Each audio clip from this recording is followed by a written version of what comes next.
Hello, ladies and gentlemen. I'd like to take this moment to say thank you for listening to the Real ResQ podcast. It means a lot to me that you enjoy these stories as much as I do. Since the start of this podcast, we've had a lot of support from all over the world. It has been amazing. Now, we have companies joining our team that also want to say thank you for all that you are doing out there standing the watch. These companies are offering discounts on their products as a way to support the rescue community and those tuning into the Real ResQ podcast. Just go to therealresq.com, click on sponsors, and see these incredible offers for yourself. This episode of the Real ResQ podcast is brought to you by Breeze Eastern, the world's only dedicated helicopter hoist and winch provider. Axness, because when lives are at stake and conditions are challenging, clear communication is of the utmost importance. SR3 Rescue Concepts, because you don't know what you don't know. And Airwave, the Airwave Performance Mouthpiece, helping you to use breathing to your advantage. Breeze Eastern, they dedicate themselves to our helicopter rescue world. Since the very first helicopter rescue in November of 1945, Breeze Eastern has designed and manufactured superior rescue hoist solutions. While much of the technology and the unique mission requirements have changed over the past 75 years, their commitment to the rescuers, the operators, and those being rescued has not. Contact them today by visiting them at breeze-eastern.com. The Axness PNG wireless ICS system can bring cutting-edge wireless intercommunication system technology to any aircraft. The PNG system can be fully integrated into an existing ICS system or can be carried on and off as a mobile base station. They can go anywhere at any time on any aircraft. Plus, with the strongest and most robust waterproof handheld on the market, this system can take a hit and keep working. Their wireless intercom systems are designed to enhance situational awareness through improved communication capability. This system brings superior noise canceling technology to eliminate rotor wash and engine noise from your ICS. The Axness PNG wireless system is currently deployed in more than 1,800 public safety, air ambulance, and search and rescue aircrafts worldwide. I have personally used the Axness system in 4 different countries and on 5 different airframes. It is awesome.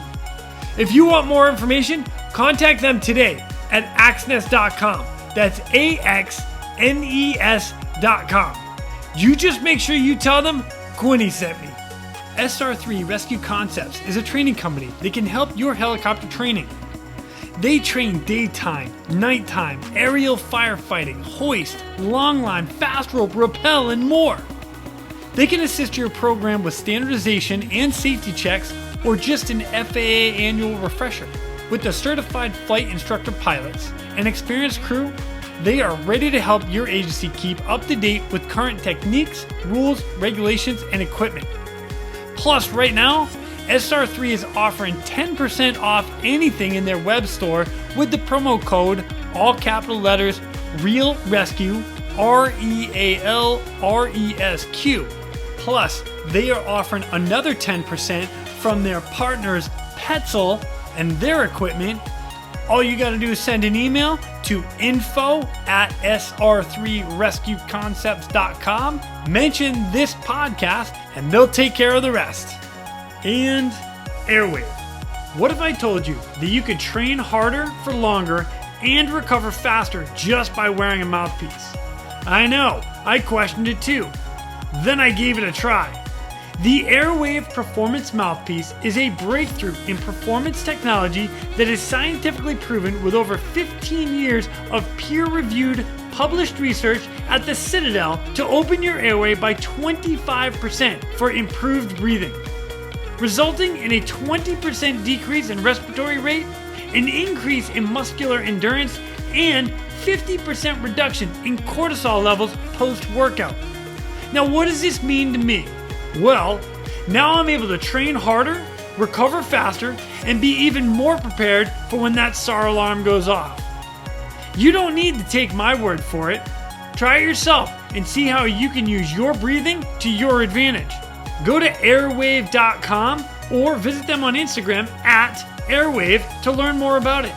Then, when you're ready to give it a try, because you heard about it here at the Real ResQ, you get 10% off with the promotion code Real ResQ, RealResQ.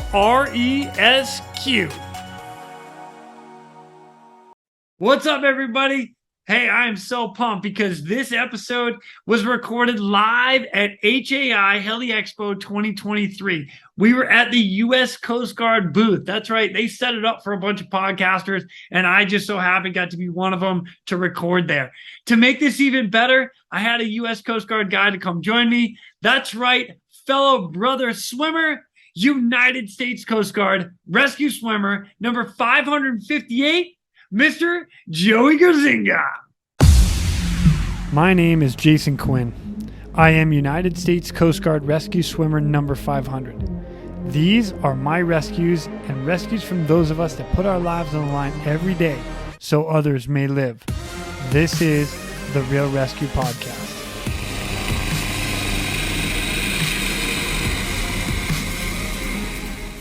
Ladies and gentlemen, welcome back to the Real ResQ Podcast. Today we are recording live at HAI Heli Expo 2023, and we're doing it at the US Coast Guard booth. And they have set up this badass little spot for us for, some recording, do some podcast recording.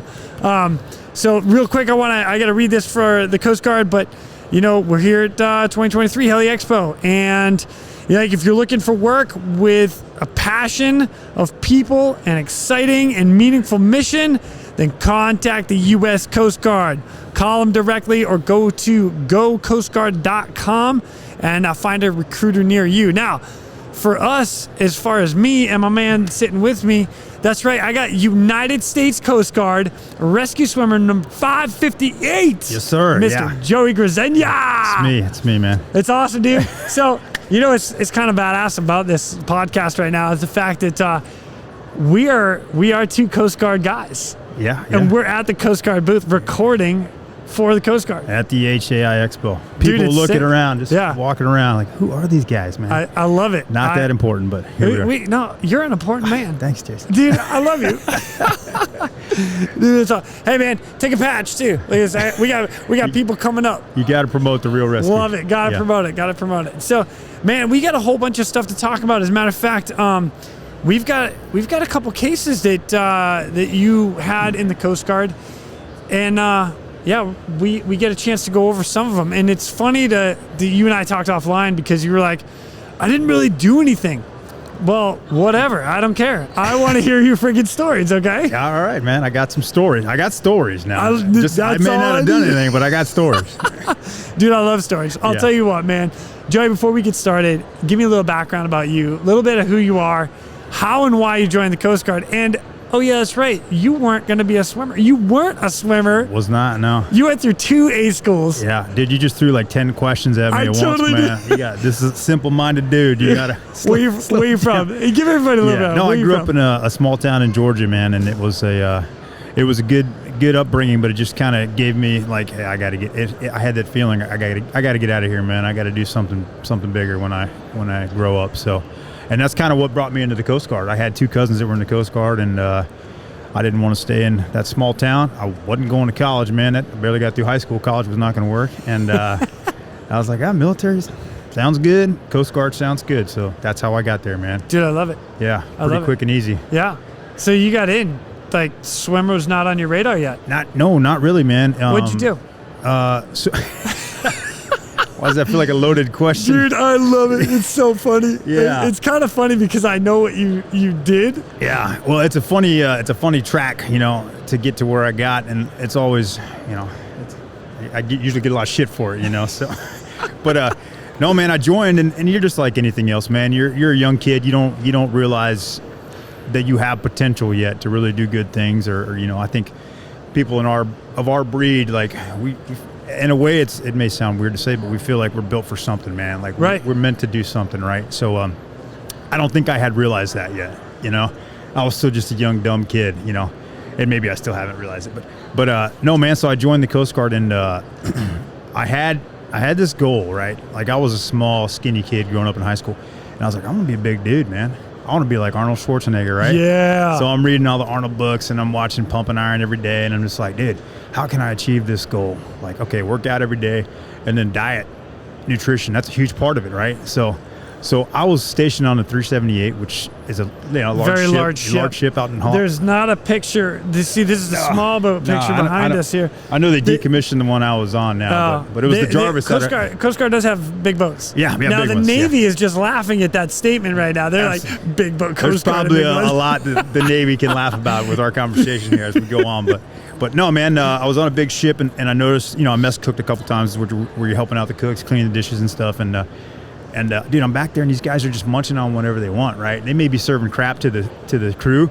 but they're back there eating like the good steaks and stuff. And I'm like, dude, that's my ticket right there. Nutrition, food, anytime I want. Like I learn about this stuff. I can program my own meals. This is it, man. And that's actually pretty legit. And dude, I was like, this cook thing may not be a bad gig, And of course, I went to the, my supervisor with her, and like, what the, like, dude, but yeah. But yeah, man, it was pretty cool, man, for a little bit. I think I really enjoyed having the ability to kind of impact the dudes on the ship who wanted to get in shape and wanted to eat right. Like you could kind of steer them in that direction because on my own, I'll say I learned enough about it. And I'm not sure what the cook program is nowadays. They may gear it more towards nutrition, but I'm not knocking it. But I feel like back then it was more geared towards how to become a cafeteria lady and. Not knocking cafeteria ladies either, I got you. That's funny. All respectable professions, but yeah, man. And so you kind of get on your own and you realize what you want to realize or what you want to learn. Yeah. As far as nutrition goes, and got in there, man. Loved it, and then didn't love it.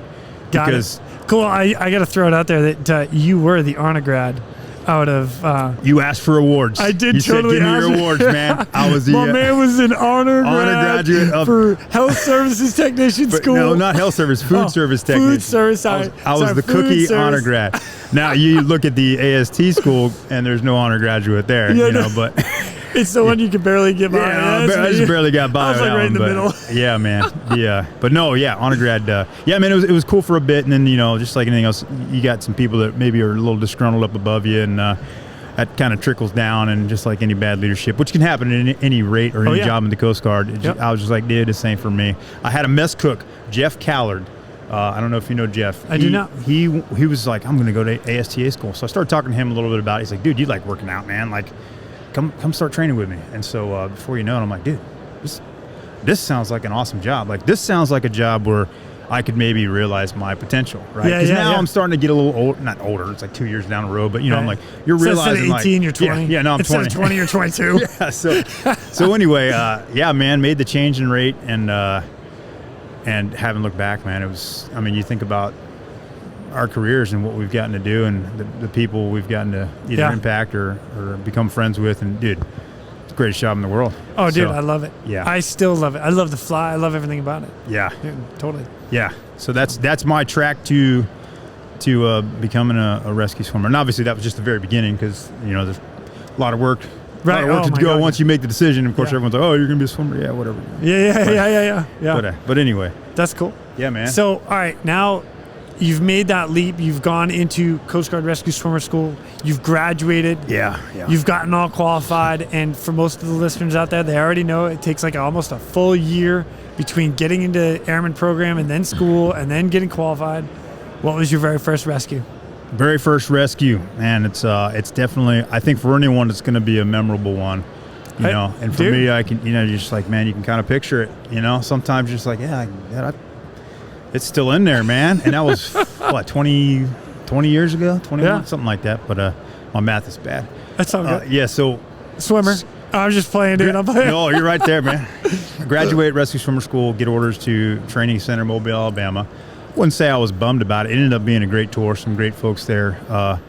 But not a whole lot of SAR, obviously, because you're at a training unit. Yep. But I went on a SAR detachment to Air Station Corpus Christi, Texas.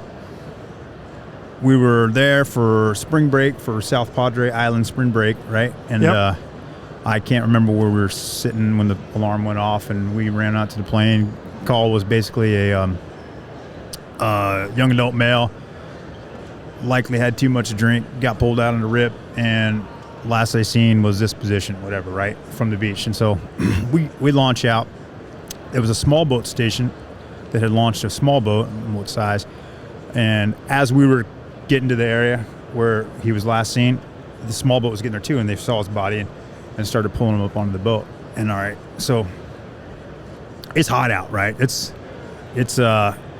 spring break, Texas. Okay. But the water temp's still cold. Okay. So we're in dry suits, right? Oh, geez. We're in dry suits. Dude, you're probably sweating your ass off in the plane. Yeah, you know what it's like. And it's the old tri-lams, you know, the VUI tri-lams. Yeah. So I'm like, all right, cool, man. They get him on board. We just hear real quick, we don't know if he's alive, right? There's not an EMT on board the boat. So I grabbed the EMT, I grabbed the kit, I grabbed the AED, and I get lowered down to the boat. And no pulse, no, he's unconscious, not breathing. So hook up the AED and start doing CPR, thinking, all right, we're going to cruise back, just taking on the boat, because we weren't that far offshore. Okay. And I don't know, man. We ended up hoisting the guy, and this is where details are fuzzy. We made the call to hoist him, so sent him up. I go up, hook him back up, continue doing CPR, and like, you know, when I'm talking about the case or thinking about it, this is where, like, you get these feelings of like, man, it's like this was an experience, you know. Yeah. It was your first experience on doing any kind of medical stuff to a real person, right? Like, you've been doing it to dummies, you've been doing CPR on dummies, you know, whatever. And you know, we're just EMT basic, right? So we're not pushing drugs, doing all kinds of crazy shit, but just CPR, you know? The differences between an actual person and a dummy were just like, that's what sticks out in my mind the most. You know, like, you go and you bag them a couple times and you go back to compression, you're like, dude, his head's not the same spot I left it in, like a dummy's would have been, you know? And like, so you're just like, dude, like, this is like for real, you know? And of course, he's got shit coming out of his mouth, and I'm pumping on his chest and then bagging him, and I got the AED hooked up, and boom, shock advised, right? So we're flying. I think we got transport time, maybe, I'm going to say 10, 15 minutes. I don't remember, but it was a while that I felt like I was doing CPR. We got a shockable rhythm in the aircraft. This is back when we had those little tiny orange foam seats. Oh, yeah. There's water all over the deck. He had just come out of the water. He's soaking wet. I'm soaking wet. I got sweat all over me from wearing the dry suit. The flight mech climbs up in the seat, you know, and he's like, I'm not touching the deck when he hits that button. And, you know, I'm punched up in a little foam pad, and I'm just like, ka-chink. And, you know, he does the little convulsion thing, and I'm like, okay, cool, man. At this point, he'll come back, and, you know, I'll get the shit out of his mouth, and we'll be good to go, right? And, but, you know, I was just like, oh, nothing, right? Still no pulse, still no breathing. I'm like, oh, man, like, I guess I got to keep doing the CPR thing, man. And this is just the things I think about now. Like, so this was my thought process going through this whole case. It's like, man, this shit's real. So continue the CPR, man. Get to the helo pad. And this is where it kind of, I don't want to say comical, but it gets a little weird here, because we landed on the helo pad, and the hospital was at least 3 blocks away, and I don't remember exactly where it was. It was somewhere close to the border of Mexico there. We landed, waited for a couple minutes, still turning, before a golf cart shows up with just a 4x8 sheet of plywood bolted to the back of it. You know, so like 4 foot of plywood just hanging off, right? And so they park like a good 25 yards from the plane, because we're turning, and I'm looking at the mech like, I guess we got to get him out there, bro. So we bring him over there, put him on the plywood. I've still got all the stuff hooked up. And they're like, all right, you ready? I'm like, well, what do you mean? Yeah, I guess. Nothing holding us down, you know? Like, I'm just trying to hold him while I'm still trying to do chest compressions and bag him. And it was kind of crazy, man. So they started the drive to the hospital. It gets better. So we're driving to the hospital. And there was some, I will say, erratic driving to get to the hospital. And we were hitting some turns, and each time, like, the nurse or whoever was sitting in the passenger seat, she kind of looked back and said, hey, we're turning. And I'm like, okay, fuck, I'll hold on to him, you know. And we hit this one turn. I didn't get a warning. I'm not kidding you, Jason. They went around that turn, and I come off the back of that golf cart. I don't know how the survivor managed to stay on there, but my God, dude. The golf cart doesn't realize I'm gone, right? So they are bombing down the road, dude. Bro. Just bombing down the road. And I'm like, I fall off, I hit a car. Remember, I'm in my dry suit. I've still got my old Tristar on. You know, that daggum gated D-ring is whacking me in the nuts. And I'm like, hey, just yelling at them. They're not stopping, so I take off in a full sprint, just running behind this golf cart, trying to get to the dude. I'm like, dude, if they take another turn, that survivor's gone, right? He's coming off of there. But didn't, you know, I think they kind of realized I was gone. They slowed down a bit, didn't stop. I just hopped right on, kept doing CPR, got to the hospital. Now, our excitement level, right, over our first SAR case, dude, we're still on adrenaline, right? Oh, yeah, totally. And I mean, I'm just like, I'm still in like, do what needs to be done to try to save this guy mode. We pull up to the hospital. They come out, the docs and everything, and we load him onto the gurney. And I'm still like right there with the patient, and I'm getting ready to give my pass down. And this is where it gets funny. The AED announces, analyzing heart rate, do not touch the patient. And the doc's like doing, I'm like, hey, doc. And I slap his hand away. I'm like, don't touch the patient. And the nurse is just, I'm like, everybody back up. Because I'm just like in training. I'm like, and they're looking at me like, who the frick is this guy, dude? Oh my God. Get him out. I'm sweating all over myself, and like, somebody take him. And so the nurse brings me over, and she's like, I was like, oh, I'm sorry, I don't know. Here's the pass down. And we took off. But oh my God, that's yeah, it was freaking awesome. It was a little wild, man. It was kind of crazy. Not how you expected your first SAR case to go in a couple aspects. And the first one is just, I don't know, you can't really prepare yourself for something like that. But the other thing is, and I'm not going to get too deep into it. I know a couple swimmers have been on here, and they talk about how you graduate the program, the rescue swimmer program. You're on this invincible high where you can control everything, and you can make a positive outcome with whatever you do, and you're going to save everybody, right? You got that mentality because that's what they ingrain in you. You know, you kind of need that.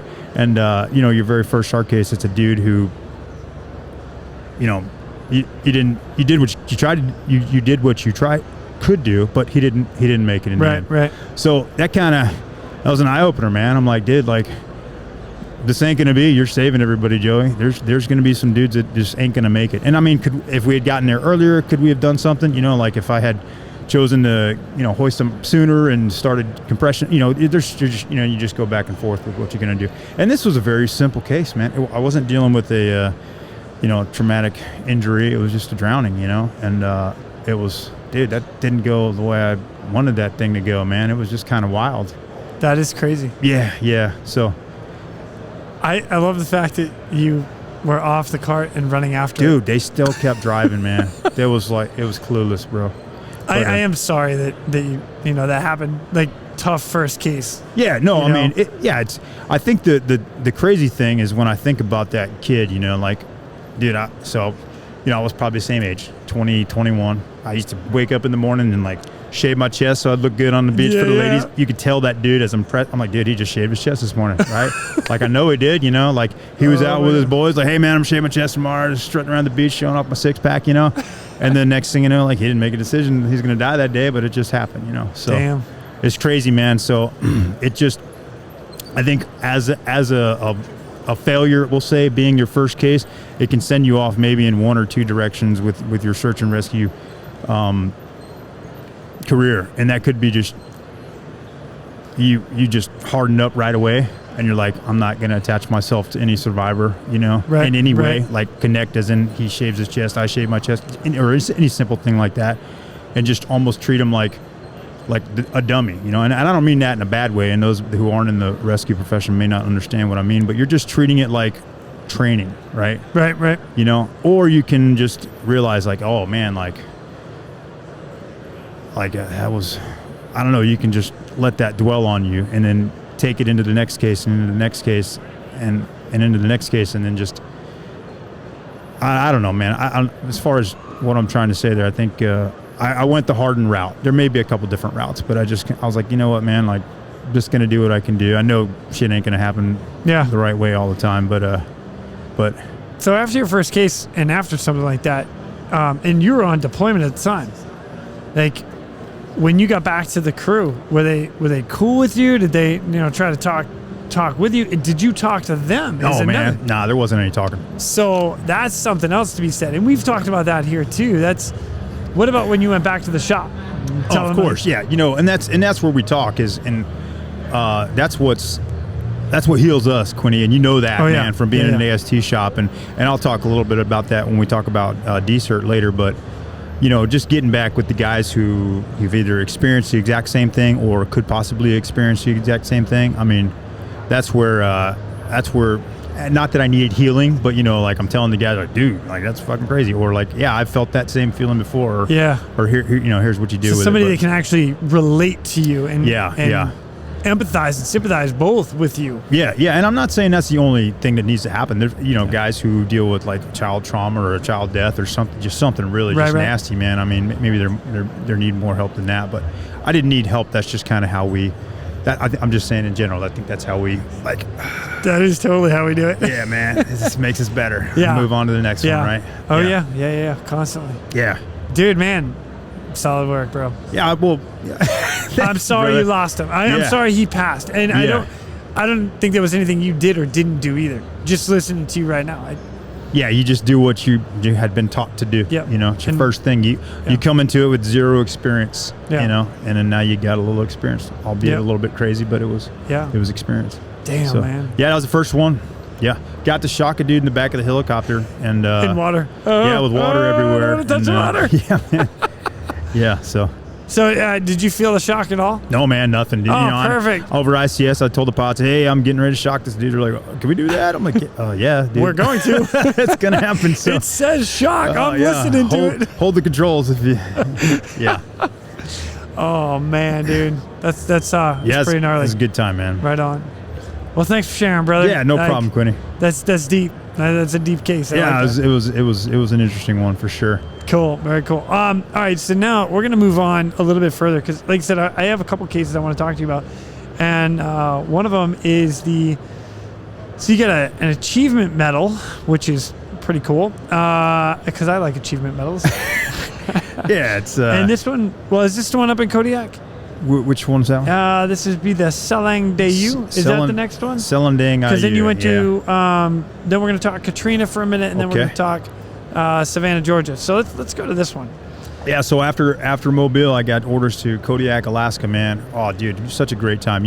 I was up there right after you left, and the funny story about that is I love this funny story. I'm in Cold Bay. Did I tell you this one? You know what? Let's tell everybody else because I freaking love it. I walk in the trailer. Actually, let me prelim that. So I was in Kodiak just before you, and I had been out in Cold Bay. Bill and Mary, I stayed there, and I get to know them very well. Yeah. Tag, you're and for those not in the Coast Guard aviation world, Bill and Mary I don't even know how the hell we worked up some contract where we stayed in their lodge when we were up there on a SAR detachment. But yeah, they came to love us. They were like the Coast Guard mom and dad and back then. But anyway, man, I remember walking in like for the very first time. I was like, oh, this is cool, but this is Bill and Mary. That's what everybody's talking about. And Mary just runs up and she's like, gives me this big old hug.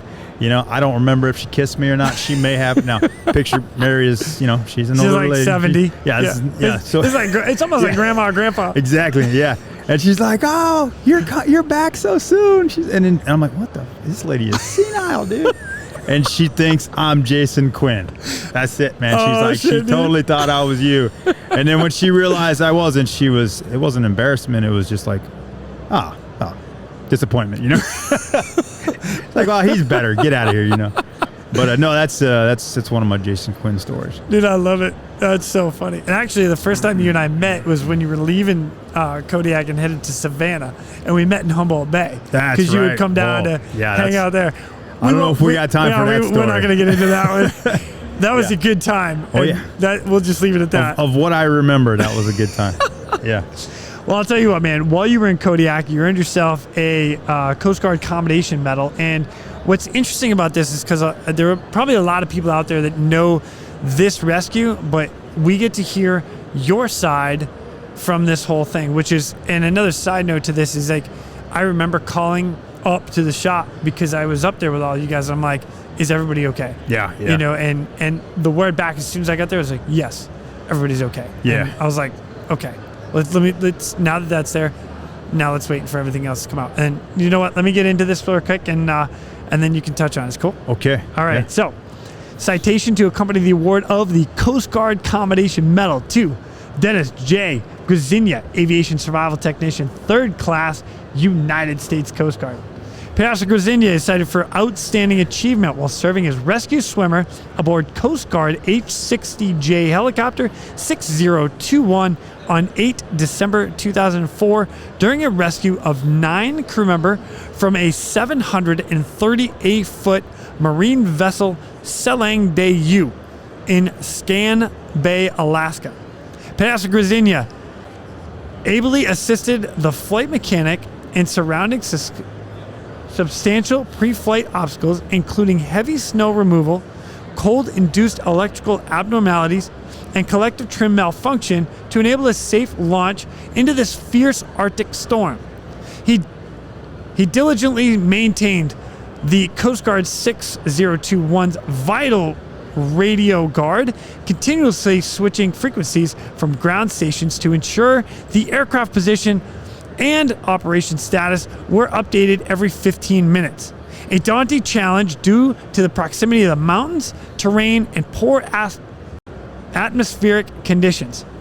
As the doomed freighter drifted perilously close to the jagged shoreline with 26 crew members on board, Petty Officer Gryzenia rapidly disseminated essential information, ensuring the effective coordination of the on-scene assets. The rescue helicopter hovered in position and hoisted 9 crew members from the stricken vessel as 25-foot waves crested just below the aircraft. Pastor Gryzenia displayed exceptional skill as he assisted the flight mech with hoisting and carefully assisted the status of each non-English speaking survivor into the cramped cabin. Confident of their satisfactory condition, he assisted with their transfer to 6020 on a nearby beach, extending critical on-scene helicopter presence. He maintained key fuel burn, rate calculations, and provided outstanding navigational backup for the pilots during this stressful return flight to Cold Bay. Complicated by the darkness, indications, and potentially catastrophic transmission failure, Petty Officer Gryzenia's dedication, judgment, and devotion to duty are most heartily commended in keeping with the highest traditions of the unit. Yeah, Damn, bro. Yeah, you got a lot of enthusiasm when you read an award, Hey, thanks, man. You know what? I'd like to emphasize something.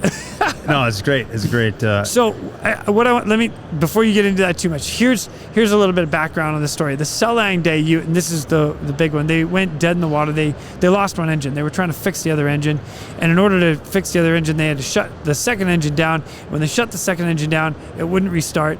Next thing you know, it's floating towards shore in huge waves, and it's gonna crash, and then next thing you know, Coast Guard get called saying, "Mayday, mayday, mayday!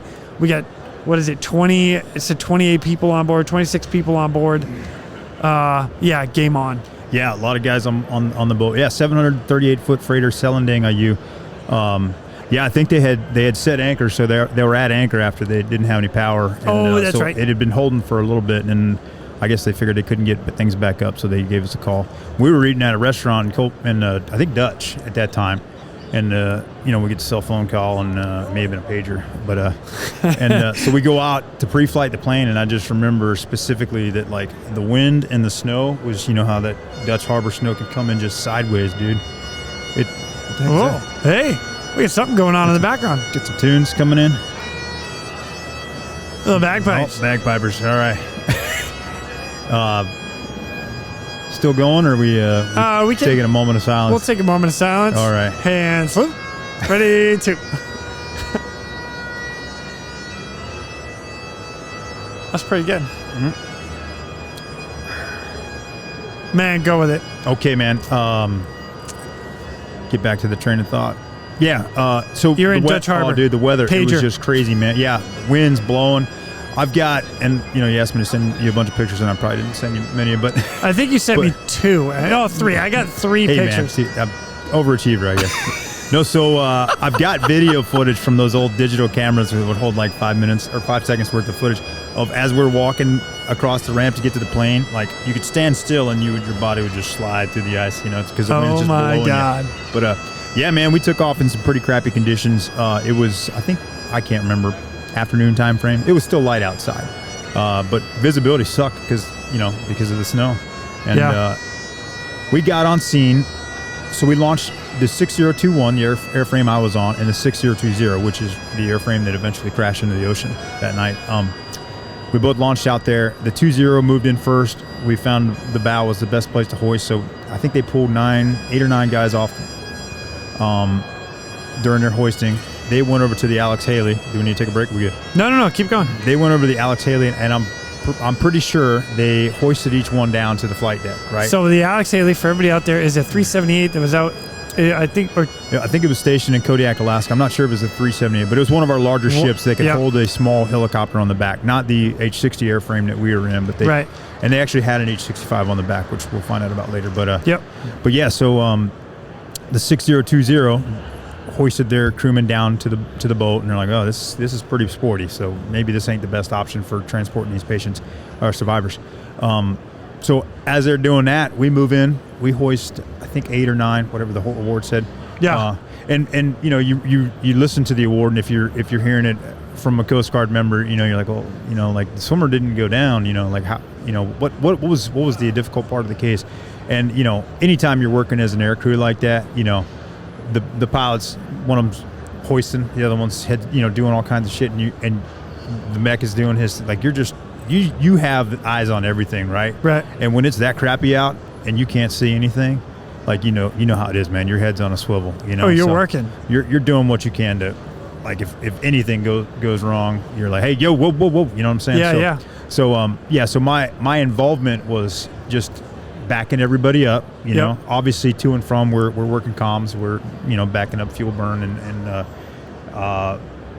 position and whatnot.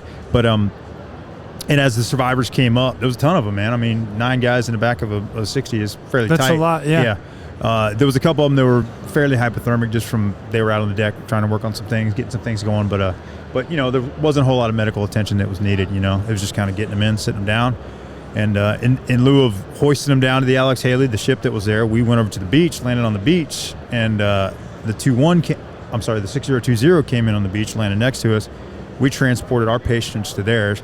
I'm pretty sure we had more fuel, so the intent was for us to go back to the boat, hoist the remaining 8, whatever was on there. Yep. My math is bad. So it's all good. And so that's what we did. We gave our passengers to the 6020.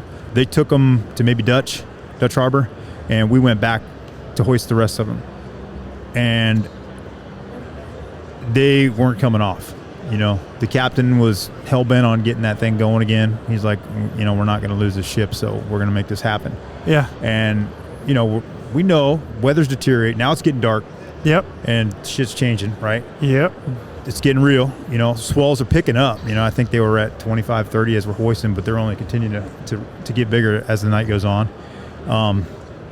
So not coming off, and we're like, boom, bingo, but we got to go, man. So we start feeding back to Cold Bay, and it was either main gearbox or tail gearbox chip light that we got. Something was up, right? So we got to get back. With your aircraft that you're in? With the 6021, yeah. So at some point in time, we did the high five on the way by. The 20 came by. Yeah. Because now, all right, cool. They got more gas. They're going to go hoist the rest of these guys off. And that's when things kind of started going bad. And okay, keep going. Sorry. Yeah, no, it's fine. We're in the air. I know at one point we were talking to 20. Aaron Bean was a swimmer on board, and if you're on the 60 air crew, the rescue swimmer is usually the one that's communicating with the other aircraft and whatnot. So I'm talking to Bean. We're bullshitting, whatever. And no, absolutely not. You don't do that in a Coast Guard. No, you're a military aircraft. Hoorah. It is a very professional. No, it's not. What am I kidding? Quinny's got it. What are you, loser? Yeah, so get to work there, sandbag. After a certain distance, you don't have good comms with anybody anyway. So it's kind of funny. Yeah, so while we're flying back, the 6020 is hoisting survivors. Aaron Bean, the rescue swimmer on the 20, had gone down to the boat to assist getting survivors in the basket because it was dark now. Weather's getting worse. That boat's moving.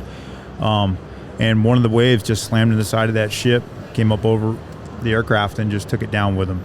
So I remember seeing the video where the pilot talked about it, and forgive me, I can't actually remember his name off the top of my head. Yeah.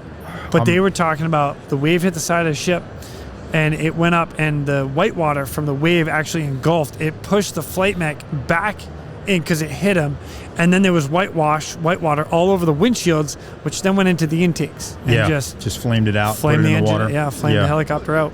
Yeah, and then boom, they're in the water. So we can't get to them. We don't. I mean, I'm at this point unaware that they had gone down. But the Alex Haley, the ship, is still out there on scene, and these crazy bastards are pushing out the 65 to go get these guys now. Holy shit!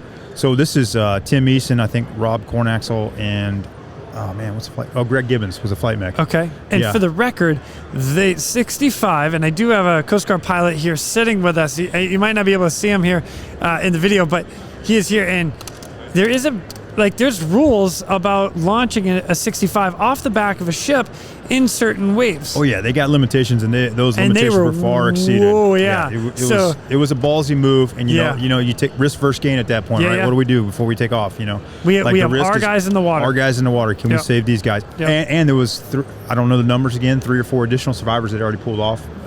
They were in the water as well. So now you got, I mean, do we risk our airframe and our lives to try to save our buddies? I mean, hell, yeah, it's kind of a hell yeah, you know? So, but anyway. And for the record, I have no doubt that everybody went through the appropriate chain, because there are steps that you need to go in order to get clearance to do something like that, to be outside of regs.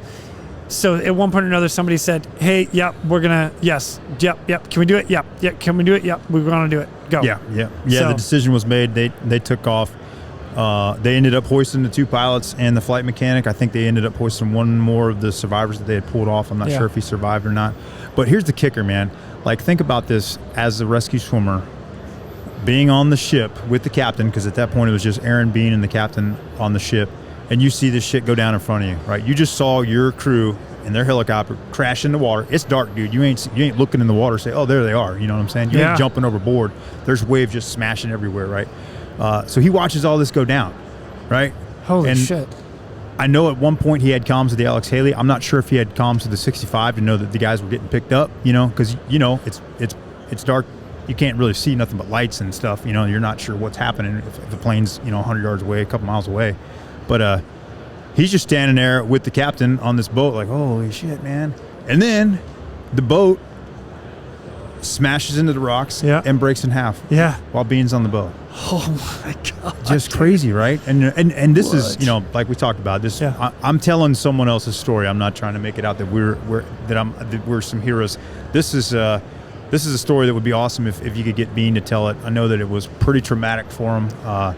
He's an awesome guy, and he ended up getting out of the Coast Guard afterwards. But yeah, man. This is the lame side of the story. You want to hear what really happened and how crazy it really must have been. You got to talk to those guys. You know what I want? I want insane. Your perspective. Yeah. You know, and I appreciate you telling Bean's story, because a lot of people actually know that portion of the story, and you know, it's talked about on Discovery Channel and other areas, and that was a big part of it. But as funny as it sounds, is you went out, you pulled guys off, or your crew pulled guys off. Yeah. Right. And then you have a chip light and have to go back to land. You're almost like a lame duck sitting at the airport. Yeah, it was a shit feeling, man. It really was. Yeah. Because, you know, and your boys are in the water, start to get the word of what's going on, but we don't know the 65 that picked them up, you know. So it's it was a little bit of a stressful night, man. And dude, I just remember seeing Bean and those guys afterwards, like a couple days later at the Grand Aleutian Hotel. They show up, and I'm just like, oh shit, you know, just hugs for days. But yeah, it was a crazy one, man. And at that point, a helicopter hadn't crashed in a while. You know, I think this was 2000 and what was that, 4? I think so. I think the last one that had crashed may have been 97 in Humboldt. So we're talking, long time. You know, long time. 7, 8 years. Yeah. So it had been a while. And so that, you know, first of all, my first case, I realized, okay, you can't control everything. You can't save everybody. People are going to die, right?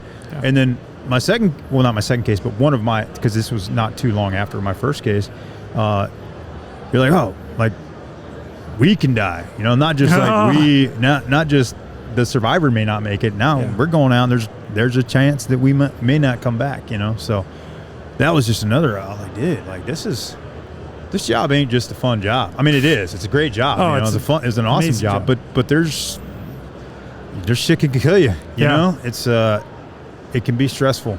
But I think that's why we're so crazy, man, and that's why that's why when we're ready to play, it's time to play. You know? Yeah. But, let's go. Yeah, let's go. Exactly. But no, man, that was a good one. You know, we came back. You know, kudos to the pilots. We had Pat Bechet and I think Doug Cameron may have been his name at the sticks, and then Andy Famula was my flight mechanic, and those guys just rocked it, man. And I think they were all received air medals for it, and very well deserved. So it was really cool, man. Yeah. But I'm going to ask a kind of a funny question. Is there a reason that you didn't go down to the ship? You know, there is a reason, Jason. And as rescue swimmers, like, dude, we want to get in the mix. Put me in, coach. Right? Like, put me down all the time. Let me help facilitate this. But it was going so smooth. There was no reason for an additional hoist. Like, as soon as we put the basket down, like, this one guy came over and just hung on to it for a minute. It was moving, you know, but it was manageable by the individuals down on the boat. Yeah. And people just climbed in, came up. It was just really no reason to, you know. Interesting. And it was discussed. Yeah. We talked about it. Yep. And you know, and of course I'm like, hey man, I'll go down. Like, let me make this go quicker. And you know, we went for, hey, just put the basket down, we'll see how it goes, and then we'll just throw you in, and if it don't work, and we'll go with the next one.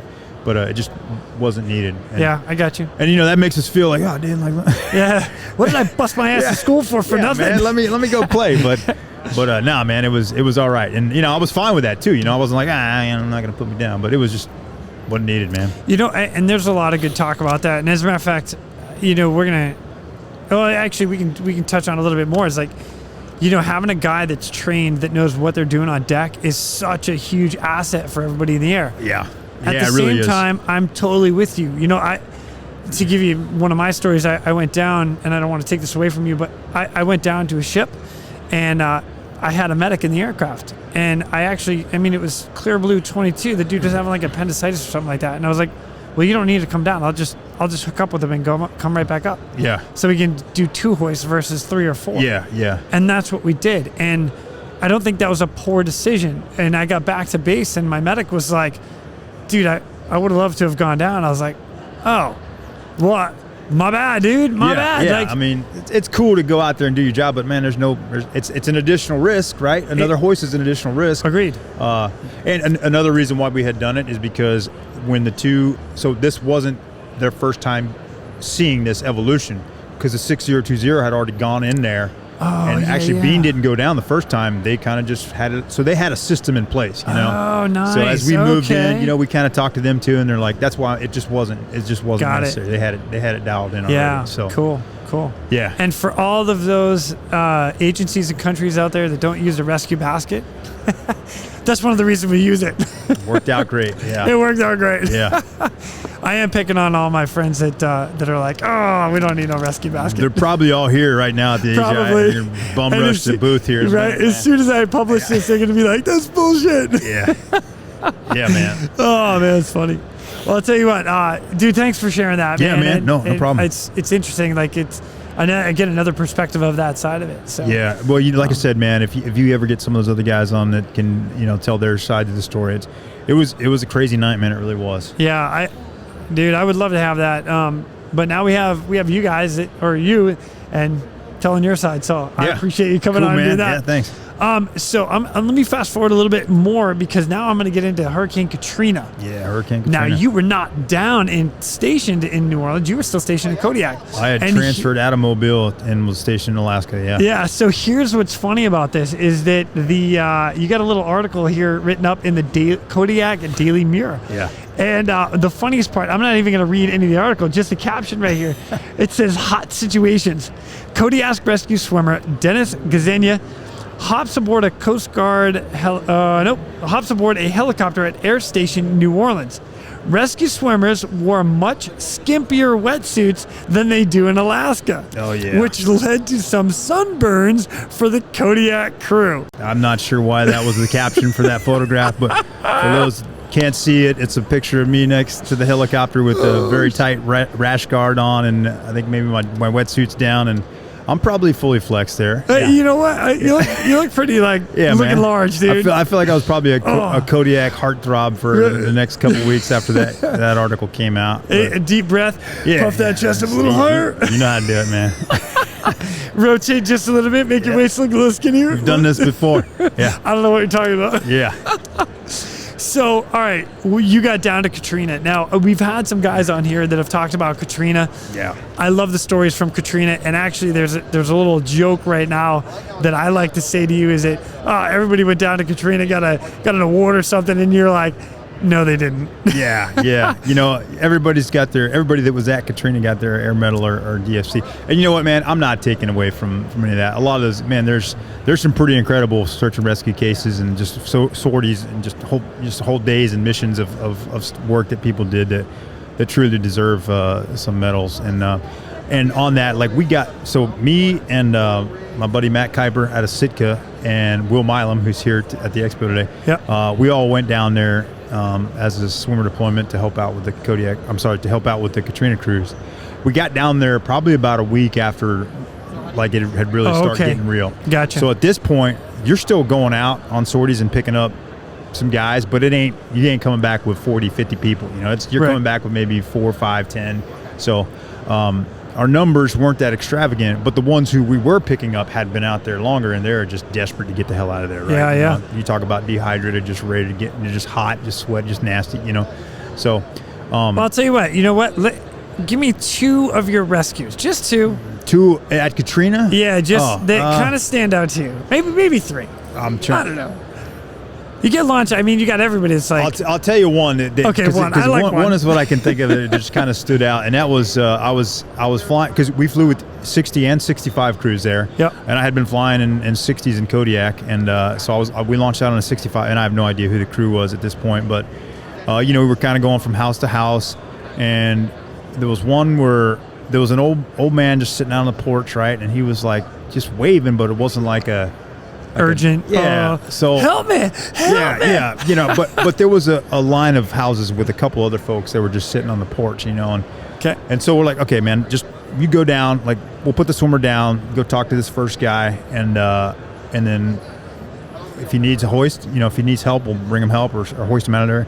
If not, we'll just move along to the next house, right? Cool. So I go down to the porch, and I remember I'm 2005. I've been a swimmer for a few years, but like I'm standing there on the porch and I'm hooked up to the hoist hook, and I'm like, well, we said we were going to do a direct. Like I'm just going to hang out for a minute, ask them what's going on. So I'm like, I've still got the hoist hook, and I'm like, what the hell do I do with this thing? And so I'm like, all right, I'll just hold it for a minute. And I'm talking to him, and then he goes inside. And he's like, I got to go get my stuff. And I'm like, okay, well, hang on. And at that point, I just unhook, and I'm like, so now we had just gone completely different from what we said, and that's how we had to do it down there. On any case, you call an audible, and you just how we roll. Yeah, but I was still kind of brand new enough to, a few years in, but still new enough to be like, all right, this is what we said we're going to do. We're going to do it. And then when I get down there, I'm like, oh wait, I can make a decision here to change what we're going to do. But yeah, man, he ran in the house, just grabbed a ton of shit, and I think we ended up sending a basket down, and I came up separately, but yeah, man, it was just different experiences where, it could have been 1 or 2 guys that you're picking up who are just like ready to go, or, 1 or 2 guys that are just like, dude, man, I'm gonna wing it. I'm gonna hang out, not knowing that, dude, it's gonna be a bit before any help comes, man. You might better think about getting out of here, so. But no, man, there's some incredible cases that came out of that. Yeah. That experience, and man, it was just crazy being up flying around and seeing a plane everywhere, man. There were aircraft just hoisting here, 5 flying by you this way. I mean, you had to be like, we talk about being a swimmer and backing everybody up, like, you ain't sleeping in the plane on a Katrina sortie, that was for sure. But not that one. Yeah, man. Damn. But no, nothing really cool out of that. Just the experience of being down there, just helping out. Hey, I was not there. I've said it many times. I was not there. And for the guys, all you guys that went down, even a week later, I mean, everybody, you guys were working. Yeah, it was a lot of flying for sure, but it was a good time. That's one of those where you kind of felt like you were helping out, man. Like you're like it was a successful case after successful case, and it was just a matter of bringing a couple people back. Cool, man. Get some water, give yourself Sick. a quick bath, and then bring them where they're gonna bring them. So, Dude, I love it. Yeah, it was cool. I love it, man. Yeah. All right, so I'm going to do one more rescue, and then we're going to talk about one more thing. All right, All right. cool. Well, sort of one more thing. How long have we been going, man? We got Dude, listeners that just tapped out already. It doesn't 49 matter. minutes. Yeah, you know what? Dude. Fact of the matter is, this is for me. Okay, Oh, I all want right. this all for me. All right, man. I love it. I love it. Dude, I love talking to you. Come on, Joey. Dude, I'm down. Dude, I'm down. man, it's like all we need is like a drink in hand, and Yeah. you know what? Next time. I took a break, man. I told you I took a break that's for a little right. bit. Yeah. You know what? I should probably.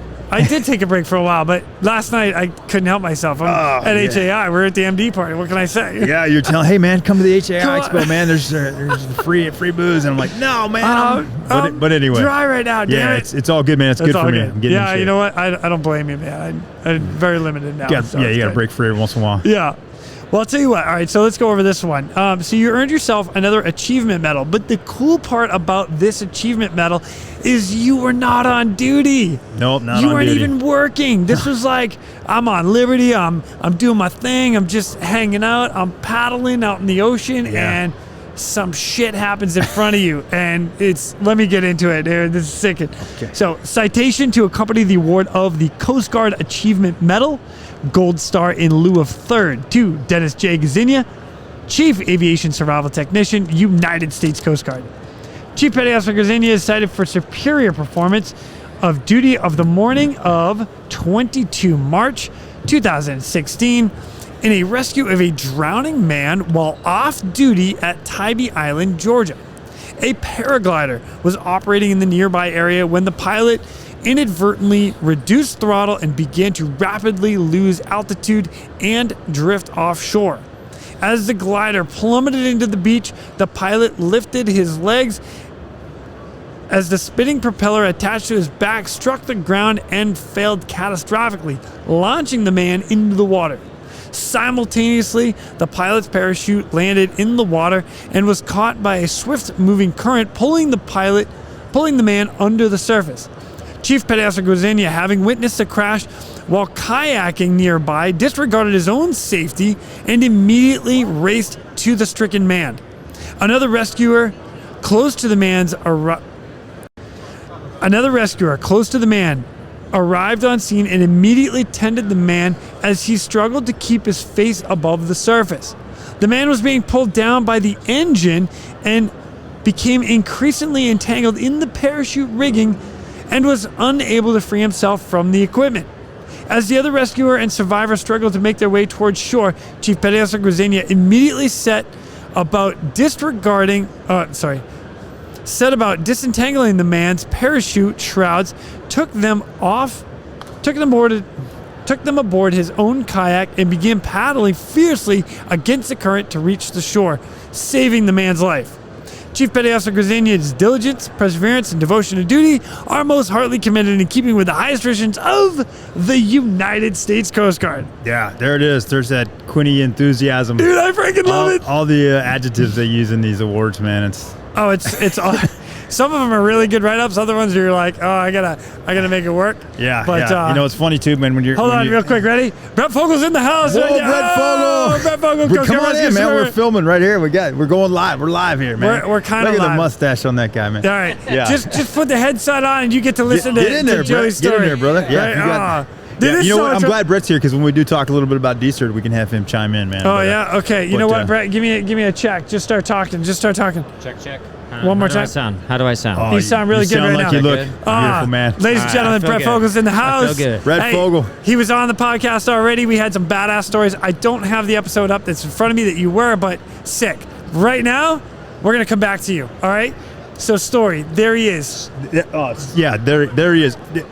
This, dude. I was a rescue swimmer. Let me backtrack, man. So I was actively a rescue swimmer from 2002 until I had an accident in 2013. How many years is that? That's 11. 11 years. Out of a 23-year career, I was only really doing the job for 11 years. Okay. And man, when you say it like that, like, dude, I didn't do shit. Like I didn't make an impact, right? But That's not true. We'll get into impact later on, man. If I can remember stuff that I want to say, but I like but no, man. So, and one of the craziest things that happened was while I was already done standing search and rescue duty. You know, I was already grounded and not flying anymore. So, and it happened while we were out with a couple other guys, Coast Guard guys, kayaking, and the other rescuer they talk about is actually he's a tweet chief, Charlie Bush, and man, that dude, it was crazy. We're just kayaking, and this dude just slams this thing into the beach, bounces a couple times, back up in the air, and then bump right in the water, dude. And he is just like, you know, he's got this apparatus on his back. I don't know what the weight of those things are, but it's immediately pulling him under. And he kind of lands right where this, I said rip in my last story, but it really was this rip that was just ballooning that chute with the wind. Yeah. And it was just taking him offshore, right? And so Charlie Bush just paddled his ass over there, got the guy, pulled him up onto the boat as much as he could, you know, but now this dude, I mean, we're just going offshore, right? So, right. So I just paddle over there, and I'm like, dude, I'm going to start getting the chute, right? Start trying to throw some water on it, pull it up on the boat, and then trying to help the dude onto Charlie's boat. And it was a pretty good team effort of getting this guy out of there. Had we not been there, man, that was an impactful case, and it wasn't even a case, right? That dude would have straight died, man. Ain't no way he was coming out of that water. He was going to go down. He was going offshore, and they were going to body recovery later. It was so freaky crazy that it happened right in front of us. Wow. And Charlie Bush did a great job of getting over there and getting the man up open airway on his boat, making sure he was breathing, and then it was just about getting the parachute and everything else to the shore so we could get him out of the water.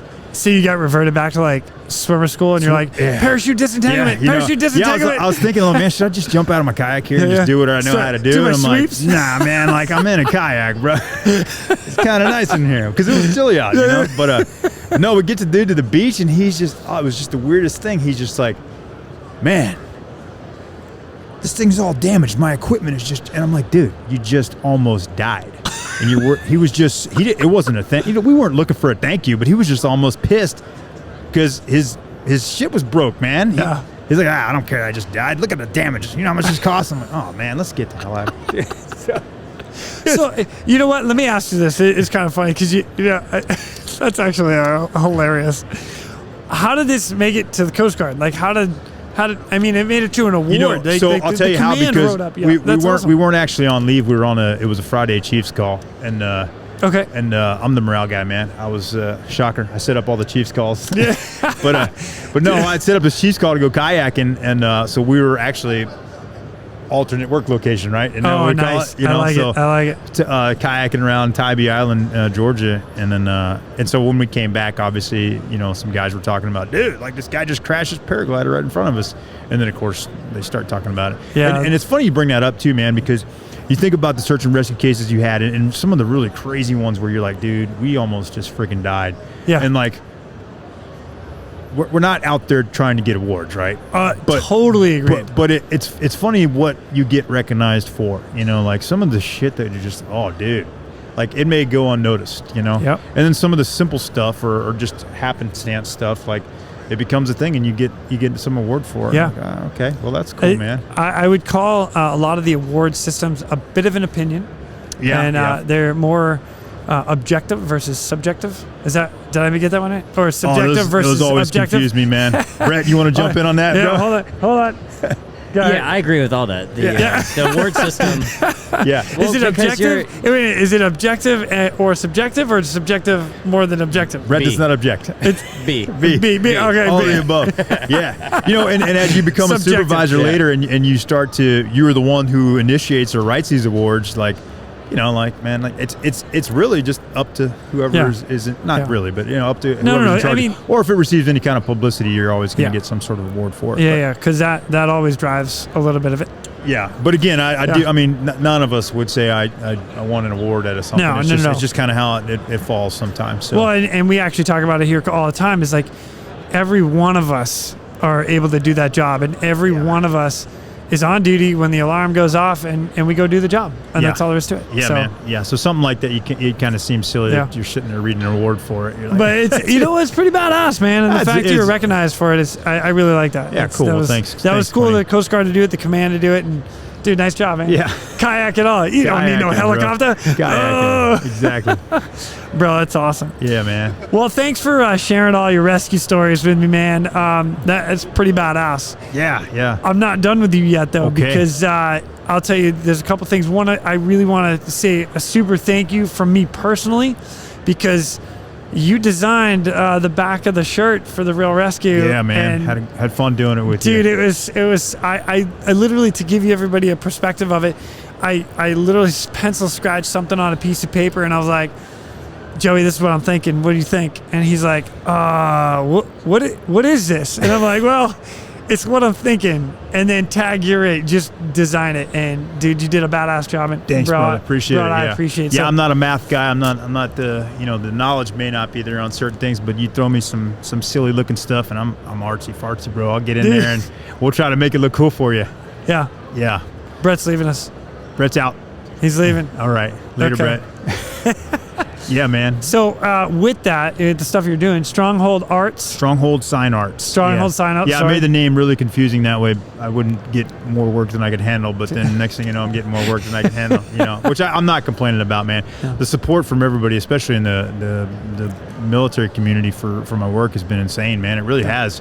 And it's something that I didn't expect to be here. I didn't expect to be an alpha male, tough guy, rescue swimmer guy doing painting pretty pictures. You know? Right. That wasn't the way I saw the. Well, wait a minute. the I'm career going to path. throw one more thing out there, because you've got some stuff, especially on Instagram, but you actually went back to some of the Coast Guard units and you were painting on the Coast Guard helicopters. Yeah, Like yeah. your artwork. And it's amazing. And it not only is it just the artwork that you're putting on there, it was like James Kane, who one of our swimmer brothers who died in the line of duty going out to rescue somebody.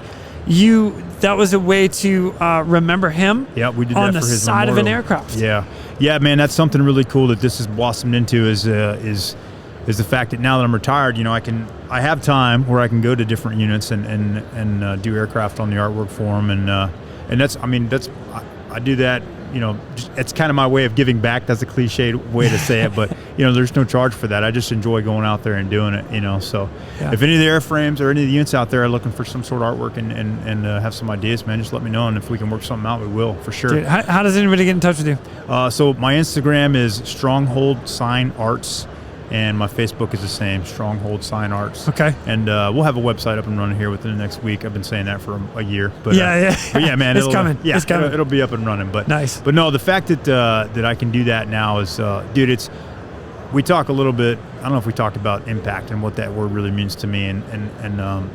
But this now is how I can kind of have my impact, because, and I'm jumping around a little bit, but when you get like your identity kind of taken away from you, you know what I'm saying? What do you mean? Okay, here's what I mean. Like what was your identity at the time? I'm going to tell you right now. Okay, man. sorry, I jumped the gun. I'm the most alpha male. I would bang on my chest. I would beat anybody at anything. I was rescue swimmer hero number one. Like I'm the toughest out there. It's silly, but that really was how I thought about everything, dude. I don't care. You ain't gonna outdrink me. You ain't gonna push a sled that's heavier than mine. You ain't gonna out bench press. It was just Now, granted, you get in a swimming pool, you might outswim me, but I'll fucking drown you still. Brick ball will take you to the bottom, but I'm not going to beat you in a 500 or anything. But anyway, man, and so, man, I think a lot of us, identify that's our identity, man. And we put so much into being this rescue professional or whatever you want to call it. And if that's gone and you don't have that, you got to have something else, man. Otherwise, you ain't going to be right. Right. So, I felt like on a high when and about the time where I had to stop standing duty. And the backstory is it was a off-duty motorcycle accident, and it put me out for a bit. We were in the hospital for a while, and then my sister-in-law was actually on the back with me, so she was put out for a bit too, and then spent some time in the wheelchair. And then after months, man, of trying to rehabilitate, I just realized you kind of get to that point where you're not gonna be able to do the job anymore. And so, bro, I'll tell you, man, physically it took a toll on me. Yeah. But emotionally and mentally, that's where it hurt us, because we're tough guys, man. Right. And we can't be stopped. And I was stopped, and I'm like, how do I go forth? What's the new me gonna be? How do I motivate these guys? Because I was still a chief and I still had to be a leader, right? Right. And how am I going to lead a guy if I can't yell at him and tell him to do 20 push-ups if I can't do 20 pull-ups if I can't do 25 pull-ups, Yeah. So it was a struggle for me for a little bit, but the thing that helped, and this is rounding back to the beginning of the story, is is just trying something new and just forcing be the best at something into a whole new field. And that became the artwork, man. Love it. And it was like, dude, I got to get good at this, right? You know, so this is something I can do. And the cool thing about it is, as rescue swimmers, like, we're making an impact, right? Because we save lives, maybe, sometimes, right? We're making an impact because we're making those below us, if we're a leader, better. And in any way, man, it could be with their work life or home life.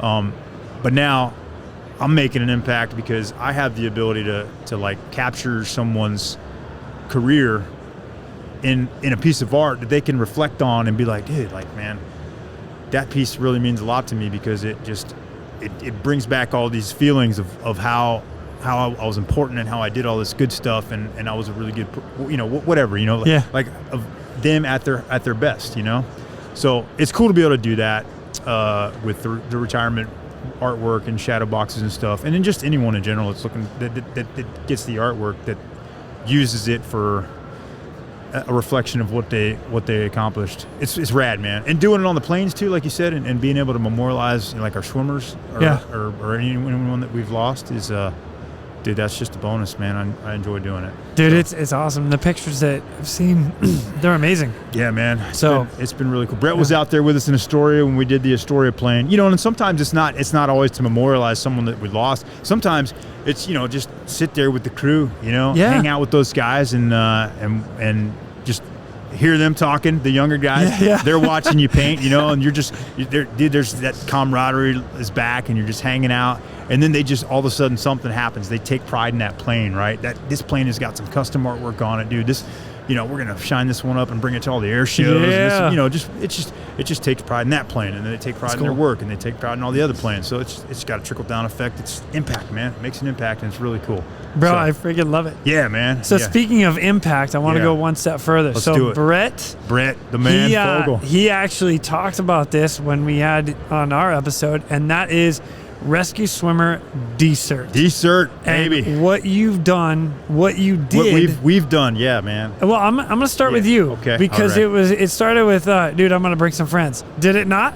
That's exactly how it started. It started with 4 people. Yeah, it started with, hey, I want something on my wall, right? And by the way, I'm going to bring a couple friends. Yeah. So Brett, whose idea was it? DECERT was Brett's idea then. Well, DECERT it was a couple of us painting a mural. Yeah. A couple of Matt Crow and Joey Gryzenia painted a mural, and then Joey's like, I'm going to invite some people. Okay, so Joey said, I'm going to invite some people. Yes. And when Joey says, I'm going to invite some people, it turns into, 200 and something? Yeah, I didn't know that at the time. Yeah, Brett and I had never been stationed together, so he didn't know I'm like this big dreamer, man, where everything's got to be big. My wife hates it sometimes. She's like, no, that means about to be the best and the biggest, I think your wife and my wife should talk. Probably have some stories to share. But no, Brett's got this idea for us to go to the gym and hang out. We're going to work out, drink some beer, paint the gym. It's going to be awesome, man. And then, I'm starting to think, like, there's a couple other swimmers in this area who would come and hang out with us, and so I think I'd mentioned something to you about it, and you're like, well, how many are you going to invite? And I'm like, I don't know, all of them, Why do we got to limit it, man?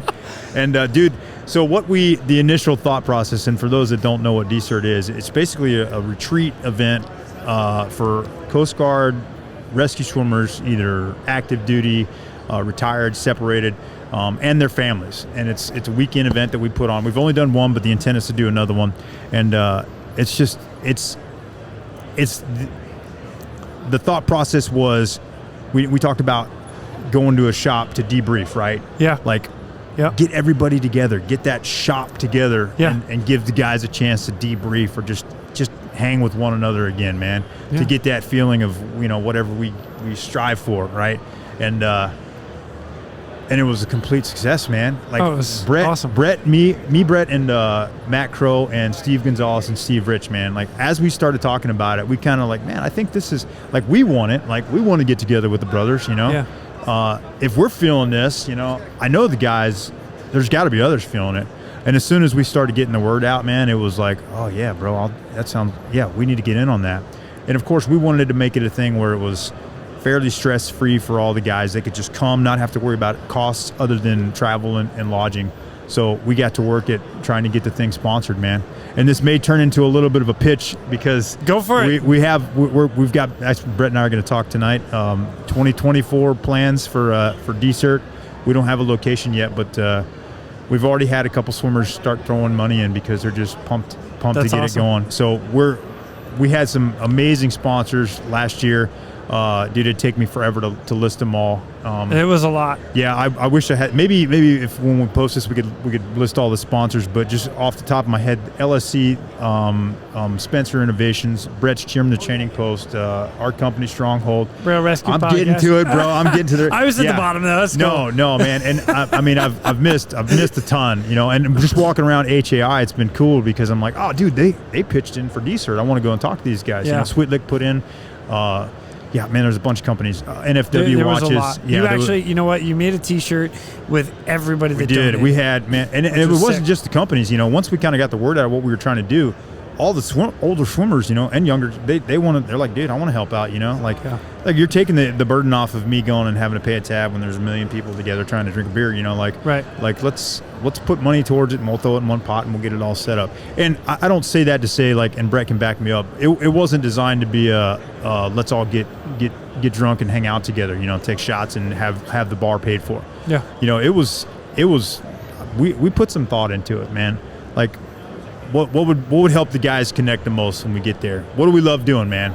Working out, right? Dude, Yeah. It's ingrained in us. Even the old guys, man, some of the Mike old guys. Odell jumping on the freaking rope. Dude, it was awesome. That was one of the most impressive things to see. Lumpy was out there pulling, Claude dude. Morrissey was pulling a sled, Claude It had was, some ridiculous weight on that sled. It was stupid. That PT brings us together, man. it We totally battle does. each other, it's awesome, man. So having that, and that we wanted that to be the main focus of the event, and it really was. It wasn't based on drinking beer and talking shit. It was working out, having the families get together. We had stuff for the kids. Man, it was incredible. And the feedback that we got was just confirmation, right, Brett? That it was just dude, we weren't the only ones that thought this would be a good idea.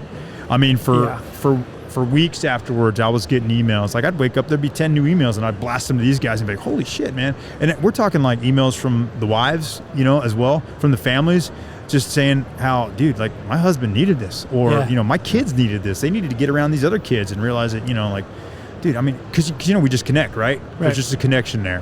So There's such a strong brotherhood between the Coast Guard rescue swimmers. dude, it's insane, man. And it really is. I am not a Navy SEAL. I am not a pararescueman. Yeah. And I've been around those guys and I've seen their brotherhood. For me, it's not the same as ours. It's just not. And I've been around the world. Yeah, man. Yeah. We have such a unique brotherhood. It's a special thing, man. I can't speak on the others, and I'm sure they've got different levels of whatever, but it's just, I mean, Brett and I had never been stationed together yet. We all, we came together with this idea, and boom, next thing you know, we're doing this huge thing, and it was, dude, it was just amazing, man. There's no other word to describe it. It was amazing. I had a couple guys actually come up to me. Well, one in particular, I'm going to kind of nameless for a couple of the guys, but the first thing that I heard was it was sensory overload. It really was for all of us because we had all been stationed together or know somebody that knows somebody or was in RECERT together or, wherever, on deployment or here or Katrina, where everybody got together. It was oh my God, I haven't seen you in so long. And oh my God, I've heard so much about you. And it was that ultimate connection. And then Dan, I wish I could, anyway, he said, and you look around here and think about how many lives have been saved and impacted by the 200 of us here. And it's holy shit. You know? That is something to think about. It's a big number. Yeah. And then we all get to talk about it. Yeah, man. The guys that attended, and all of us have done. It's just they've done some incredible things, man. And there's a lot of people living because of their stories, So. Yeah. But no, man. DECERT. The plans are to do it again, and if you're interested in sponsoring, of course I am. I might give you all my $20. Any of these companies listen that we've worked with in the past, man, that we know are just good companies, man. We'd love to have you on board, and we'll start pushing that on the social media. And if you're not following that, or if you don't, all the information is on our Instagram, and that is RS DECERT at Instagram, right? No, at RS DECERT. Yeah, right. You got Brett? it? Okay. Yeah, at Yeah. RS DECERT. Okay. Yeah, and that's where we post all the information. And, you know, Brett and I, and we're talking about taking it even further than what we've got going on and maybe establishing something else. Now, there's a Silver Fins Association, which does a lot of great things for a lot of the swimmers out there who are in need, and maybe collaborating with them or trying to come up with some plans on how we can just rock it, man. Make everything better. But cool. Anyway. Dude, I love it. That's the impact, bro. Making the impact on these guys, you know. You've done an amazing job, and I appreciate it as well, because it was awesome to be a part of that. Yeah. And actually, I'll throw one more thing out there, because my wife, you know, I've talked about it on this podcast before, where, you know, I didn't talk to my wife about Coast Guard at all for the first 5 years her and I were together, and then it would trickle in a little bit. Yeah. So when we went to DECERT, she's like, "Holy shit!" I'm like, "Yeah." Yeah, everybody's got these stories, yeah, man, you know? But it was that, again, it's that connection, it's that brotherhood that she's just looking around like, wow. It was super rad. We probably lost a lot of listeners at this point because they're like, why are these guys rambling on about this DECERT crap? Dude. Oh, I'm sorry. Brett pulled it up. It's, it is RS DECERT up top, right? Yep. Okay. RS DECERT. Brett, check it out. Confirmed by Brett. Yeah. Okay. Yeah. Check us out, man. We're gonna go bigger and better. Well, I'll tell you what. Just before I let you go, it actually. So it's funny. I want to ask you. You have all this advice. You have all this career. You made it all this far. Everything you've done since then. Advice you'd pass on to everybody else out there. Dude, you're in a rough spot if you're taking advice from me, man. Yeah. You hit rock bottom, bro. You need to find another life mentor. I love it. Okay, and that, you know what? I'll tell you, you know what? No, Screw you. I'll go there, man. I'll go there. No, I will. And, dude, I think, man, you get to this point in your life. I mean, I'm 43, you know, like, we feel like we've done a lot, you know, but, like, I think advice. Here's my advice, man. And this is coming from me, right? Take it with a grain of salt. Remember what I talked about earlier, we can't identify as just one thing because if that's gone, like we may struggle for a bit. I think more important in our professions or our career is man, like the rest of life, right? And I'm realizing this more as I'm retired now and I get to spend more time with my family. You know, it's just like, dude, what's important? And if I'm dying right now and I'm like, oh shit, am I going to be like, oh, I should have done this on the Coast Guard base or whatever? You know, I'm like, no, man, like maybe some more stuff with the kids or something, you know? So I don't know, man. It's nothing that you haven't heard before, but dude, like, don't let what we do define us. Let us being like a father and a husband and like just a good person in general. That should be the definition of who we are. And I suck at it, man. I do, and that's why. Dude, I'm realizing that I suck at it. I thought I was good for years, you know. Almost freaking ruined my marriage and a lot of different stuff just because. You know, I thought I'm good, but, you know, I suck. And once you realize that, you're like, oh, shit, it's time to do work now. So, but anyway, man, I have the opportunity, and that's what's cool about being retired is I have the time to do it now. So, anyway, man. Dude, I love it. Be a good person. Don't be a good person. Yeah, don't be a shitbag. Well, that's good advice. I like that. Don't be a shitbag. You wanted advice. God, I love it. You know what? I'm going to give you kudos one more time, too, because you had an opportunity to meet The Rock. Dwayne. Okay? Dwayne The Rock Johnson. Yeah. And it was when he was shooting the movie Baywatch. And he actually posted this. He's like, Semper Paratus, Chief Petty Officer Joey, and a few of the boys from the U.S. Coast Guard Helicopter Unit watched me perform Baywatch movie rescues all day long on set. He said we were have a total of exactly 300 men on our rescue unit, and the U.S. Across the U.S., and we have 301. Oh, and now we have 301. And that's because you gave him a shirt. I was trying to fluff him up a bit, man. He's Dwayne Johnson. I'm sure you got to boost that guy's self-confidence on occasion. He doesn't look like he's a very confident individual. So yeah, that's what it is. No, man, he was. He did, dude. He ran out there, and this is on Tybee in the wintertime, and water's pretty chilly, man. They were trying to film a couple scenes where he's running out there grabbing somebody. And, I mean, he's probably out there for a couple hours getting. I was like, if I see him in the gym, man, maybe I'll give him a shirt. And dude, I got so much shit as I should have. Because we all know that's not the way to get a shirt, right? And so, yeah. That's totally true. But if you're going to give it to somebody, it better be Arnold Schwarzenegger, Dwayne Johnson. Dwayne The Rock Johnson. Yeah, exactly. Dude, I love it. Oh, Bro. man. Man, I cannot thank you enough for coming on and telling all the stories and everything you're doing now. Bro, it's been awesome. So yeah, man. Well, I appreciate you letting me come on and talk about DECERT. Again, that's RS DECERT on the Instagram. And then if you want to find me on my socials, that's Stronghold Sign Arts. Yep. And yeah, man. Perfect. Thanks for having me on, brother. You're welcome. Okay. Now go paint my helmet. I brought a couple other I got to do too. And with that, ladies and gentlemen, we are out of here. All right. Go. Thank you for tuning in. We hope you enjoyed this episode of the Real ResQ Podcast. Please take a minute to like, subscribe, and hit that share button. I'm pulling chocks and taking off. But before I go, if anyone out there has a rescue story they would be willing to share, I would be humbled and honored to have you on as a guest. Or if you have any questions about rescue or anything else we talk about here, send an email to jason@therealresq.com. That's Jason at TheRealResQ.com. You can also check us out on our web pages, therealresq.com, our Facebook page, and our Instagram page @TheRealResQ. Again, a special thank you to all of you staying on the watch today. Always remember, when that SAR alarm goes off, those in distress are praying for a miracle. They are going to get you. Until next time, fly safe and swim hard.